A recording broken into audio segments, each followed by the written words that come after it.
Assalamualaikum warahmatullahi wabarakatuh. Sahabat Nur Hasanahku yang saya cintai, baiklah, sebelum saya menjelaskan kisah dan nasab Sunan Ampel, saya akan menjelaskan tentang perbedaan Syekh Maulana Malik Ibrahim atau kita sebut Sunan Gresik dan Syekh Maulana Ibrahim Asmarokondi atau sering disebut Syekh Makdum Samarkondi.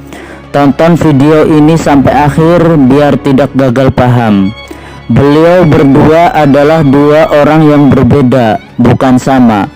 Sebab saya lihat di channel-channel lain, bahkan situs-situs besar yang sudah ditonton ribuan, bahkan ratusan ribu orang, mohon maaf, tidak akan saya sebutkan situs dan channelnya karena menjaga privasi.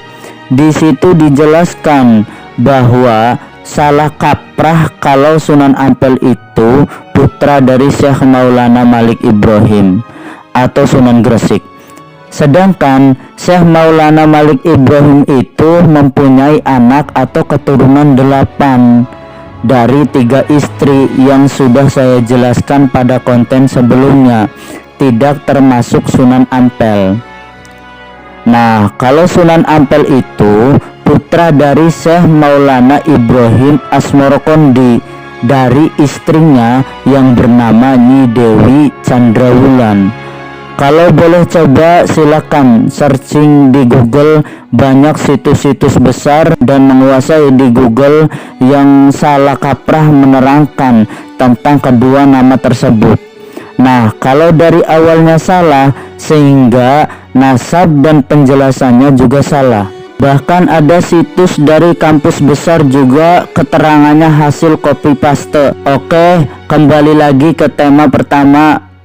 Sekali lagi perlu ditegaskan bahwa Sunan Maulana Malik Ibrahim atau Sunan Gresik yang makamnya ada di Gresik itu bukan ayah dari Sunan Ampel. Ayahnya Sunan Ampel itu yaitu Syekh Makdum Ibrahim Asmarokondi. Makomnya itu ada di Dusun Gesik Harjo, Desa Gesik, Kecamatan Palang, wilayah Tuban, Jawa Timur. Awas, bukan Gresik. Ya, clear itu. Jadi jangan dicampur aduk, karena banyak situs yang mengatakan bahwa Sunan Maulana Malik Ibrahim itu sama saja dengan Syekh Makdum Ibrahim Samarkondi. Kalau begitu, Sunan Gresik ayah dari Sunan Ampel itu kesalahan atau kekeliruannya di situ. Oke sahabat Nur Hasanahku, saya akan sedikit cerita. Pada waktu itu di negeri Campa itu ada seorang raja yang kita kenal setidaknya mempunyai 2 orang putri. Putri yang pertama bernama Dewi Chandrawulan. Putri Dewi Chandrawulan ini kemudian dinikahi oleh Syekh Makdum Samarkondi.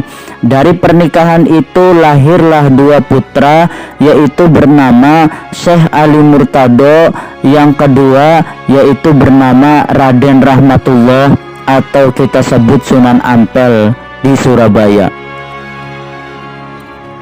Kemudian saudari dari Dewi Chandrawulan namanya Diah Dwarawati itu diperistri oleh Raja Brawijaya V, yaitu ibu dari Raden Hasan atau Sultan Fatah. Jadi yang menjadi menantu Raja Campa itu Syekh Makdum Ibrahim Asmarokondi. Syekh Makdum Ibrahim Samarkondi sendiri adalah bersaudara, adik dari Syekh Maulana Ishak. Beliau berdua adalah anak dari Syekh Jumadil Kubro. Syekh Jumadil Kubro itu adalah salah satu utusan dari Sultan Muhammad I dari Kekhalifahan Ottoman atau Utsmaniyah yang dikirim untuk datang ke tanah Jawa. Konon ini juga bareng dengan Syekh Subakir datangnya. Itu sekitar tahun 1404 Masehi. Sedangkan Syekh Maulana Malik Ibrahim atau Sunan Gresik sudah saya jelaskan pada konten sebelumnya.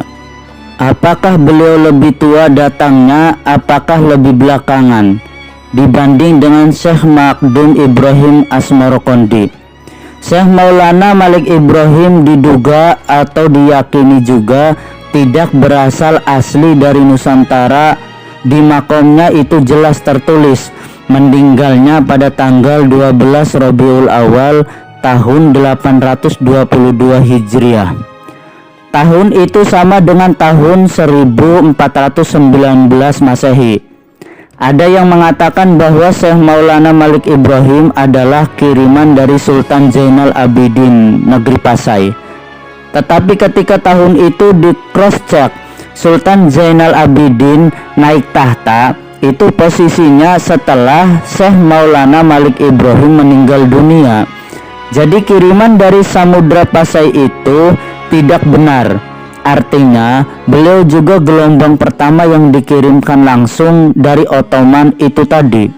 Setelah telisik, Syekh Maulana Malik Ibrahim memang datang pada tahun 1404 secara rombongan. Konon 9 orang yang dikirim oleh Kaisar dari Utsmaniyah, Sultan Muhammad I. Beliau tiba di suatu daerah yang sekarang bernama Lerang di wilayah Gresik. Beliau sempat menghadap Raja Majapahit. Raja Majapahit waktu itu bernama Wikarma Wardana. Raja Wikarma Wardana itu tidak masuk Islam, tapi memberikan tanah di wilayah Gapura kepada Syekh Maulana Malik Ibrahim.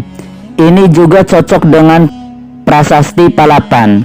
Prasasti Palapan itu menyebutkan bahwa pemberian tanah desa untuk para janggan itu para pandita desa, itu berlaku sampai zaman-zaman sesudahnya.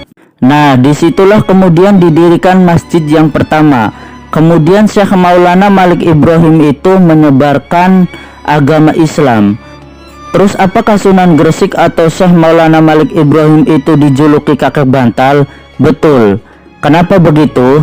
Karena beliau suka meletakkan Al-Quran saat ngaji di atas bantal. Kebiasaan itu dianggap aneh, mencolok perhatian bagi yang melihatnya pada waktu itu, sehingga beliau disebut kakek bantal. Untuk lebih jelas, silsilah dan kisahnya sudah saya jelaskan di konten sebelumnya. Silahkan ditonton biar tidak gagal paham. Itu saja yang saya luruskan antara Syekh Maulana Malik Ibrahim dan Syekh Makdum Ibrahim Asmarokondi, yaitu 2 orang yang berbeda, tapi saya geram. Banyak kekeliruan yang fatal di situs dan konten-konten yang sudah ditonton ratusan ribu orang, sedangkan mengasih keterangan yang tidak benar. Dari saya mohon maaf bila ada kesalahan. Silakan komen dengan bijak bila ada kesalahan. Wallahul muwafiq ila aqwamit thoriq. Wassalamualaikum warahmatullahi wabarakatuh.